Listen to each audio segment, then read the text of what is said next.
Today, I brought you along with me so I can tell you the story of the Vampire of Lafayette. In this cemetery is closed for burials, and as you'll see, you have to be careful where you walk because in between some burials, there are people, and you have to step carefully. But this cemetery is beautiful.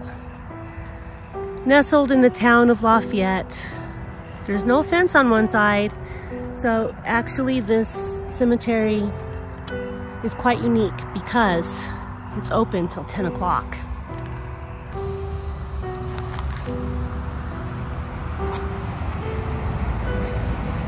Back in New York, there was a lady who married her sweetheart on Christmas Eve of 1862.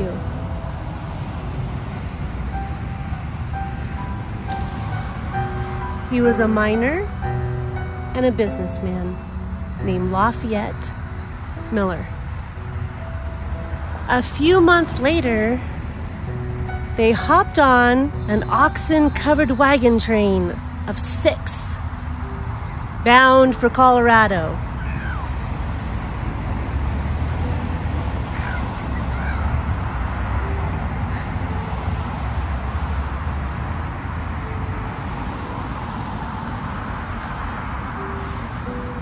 And they came to the town of Burlington, which is now Longmont.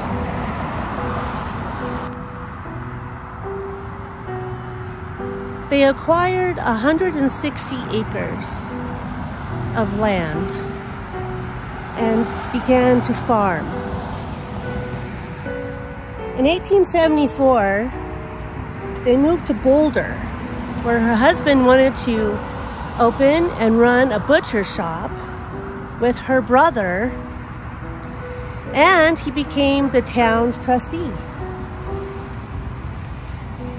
Tragically, Lafayette passed in 1878, and Mary and her brother, John Foote, moved back to the farm with her 6 small children.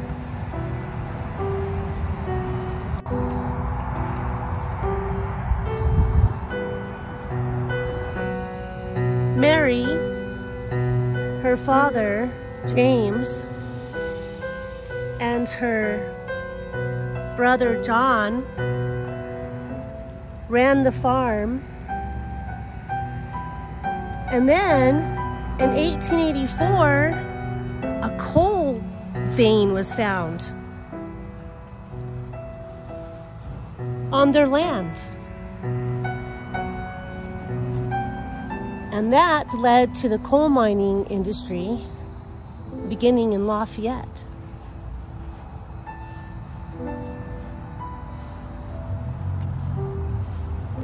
In 1888, the town was incorporated, and Mary designated 89 acres to the town of her property, as long as there was no alcohol east of the main road, now public road. By 1904, no alcohol was allowed in all of Lafayette.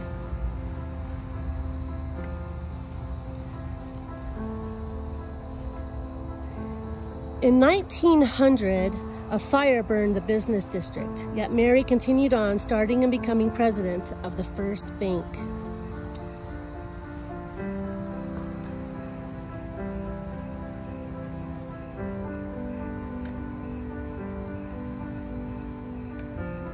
In 1914, the town was considered a boom town. Yet the bank had to close because of bad loans to striking coal miners. But instead, she ran on the 1913 Prohibition ticket to the U.S. Senate. The seat was won by Governor F. Shafroth. She also ran for state treasurer.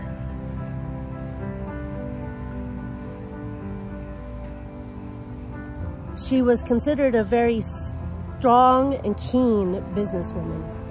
Miller passed in 1921 at her daughter-in-law's house. here in Lafayette.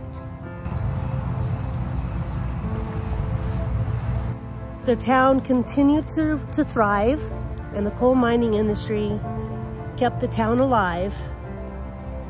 And through the 30s and 50s, the coal mining industry was closed to turn to natural gas.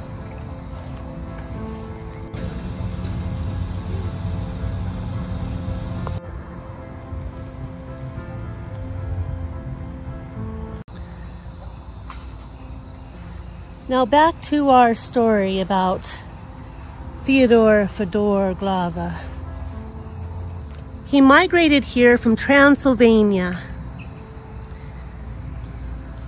like a lot of people did back then. They wanted to come for a better life. He got a job at the local coal mine called the Simpson Mine. Now, being a coal miner was very tough work. You didn't get paid a whole lot. There was a lot of striking coal miners.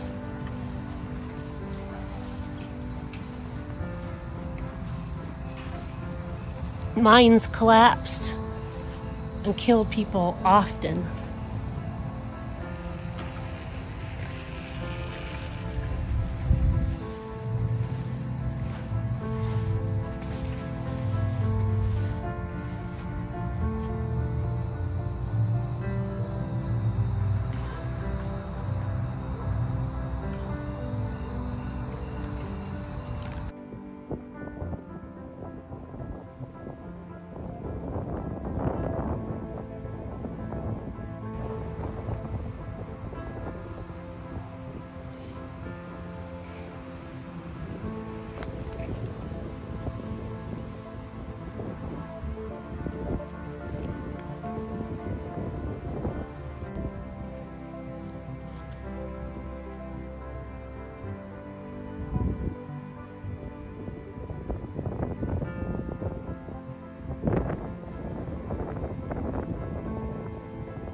Well, it was 1918,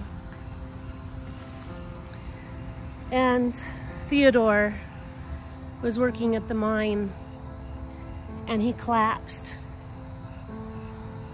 He had fell ill with influenza, the Spanish flu that began to rock through the world.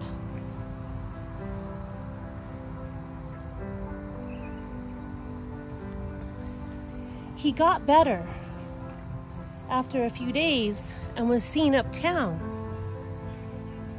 But suddenly he relapsed and he passed away. His wife, Rose, was in Austria at the time. His obituary stated that he had passed suddenly of influenza, and that they were going to bury him that day, which they often did back then because there was no embalming. You had to bury your dead right away.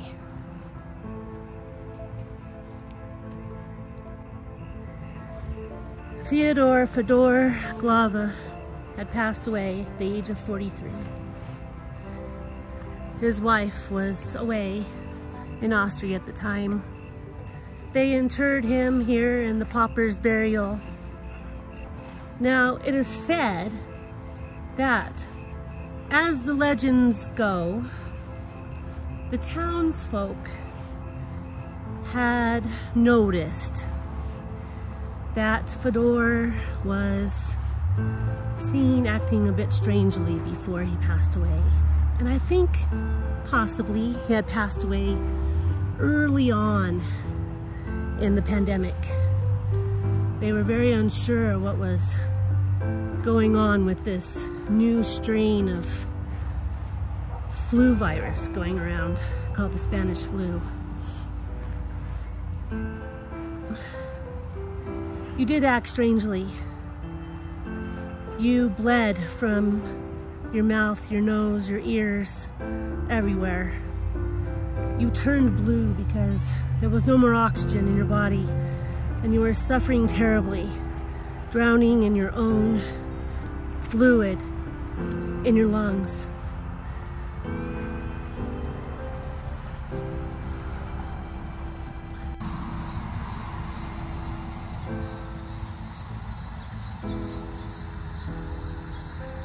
Well, back in those days, they thought people who acted strangely before they passed away were vampires, witches, or zombies.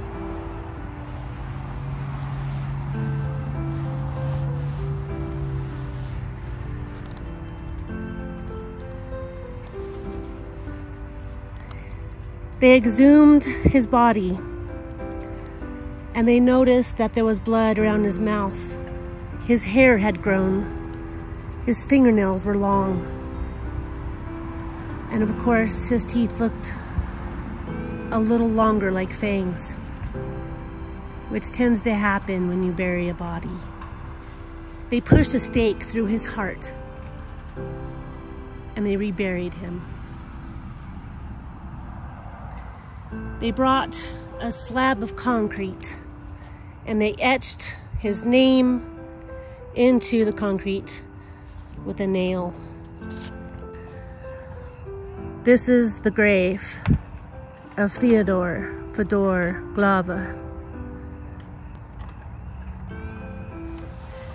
Just a poor man working in a mine with his wife Rose. From the stake in his body grew this tree. It's a beautiful tree.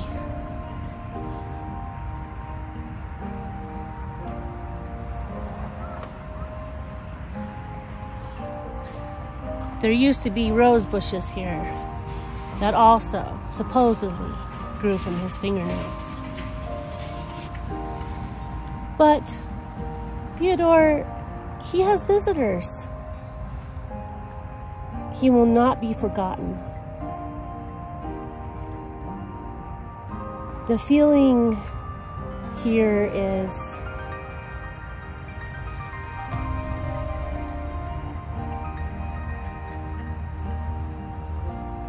he doesn't really care. He doesn't really care if they think you're a vampire. I mean, he probably wasn't too happy at the time, but he has many visitors now.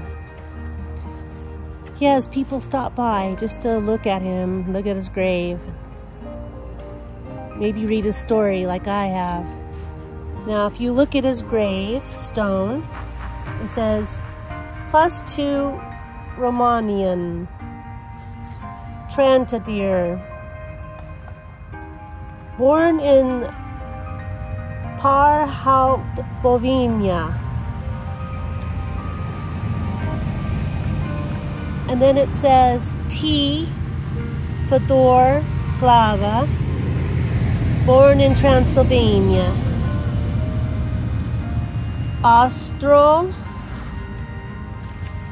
Ungaria, December, died 1918. The second line, Trantadir, might be for a man named John Trantadir, who also died of influenza on December 6th.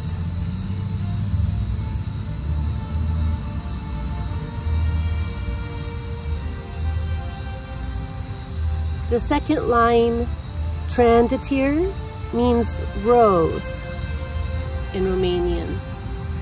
His wife was named Rose, but also a man named John Trantadere passed away along with Theodore of influenza. He might be buried with Theodore here because the +2 Romanian might mean 2 were buried here. And he has visitors, as you can see. Halloween flowers have come. He has some little trinkets on the side, which you'll often see on graves. I've come here a few times at night, and the feeling I get is I believe, and I asked that he is happy. He has moved on. He's done other spiritual lives that we all lead. There is paranormal evidence that he may come back. Children are dared to come stand on his grave at night and wait for him to appear. A tall, lanky man with long fingernails and a long black coat. There are ghostly voices heard in this cemetery, dancing lights. But of course, as you can see, there's a lot of spirits here.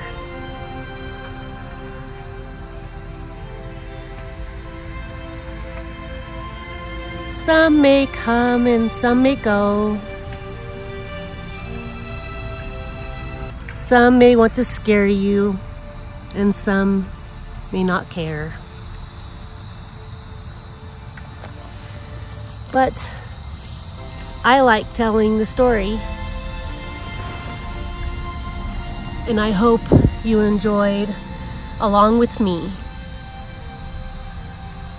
visiting Fodor Glava from Transylvania.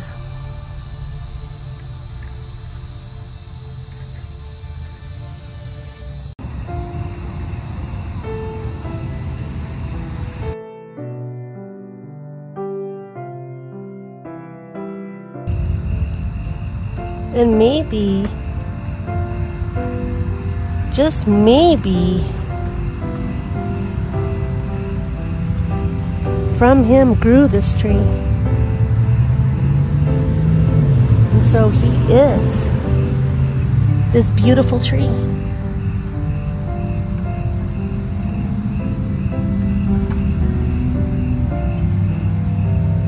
What an amazing story.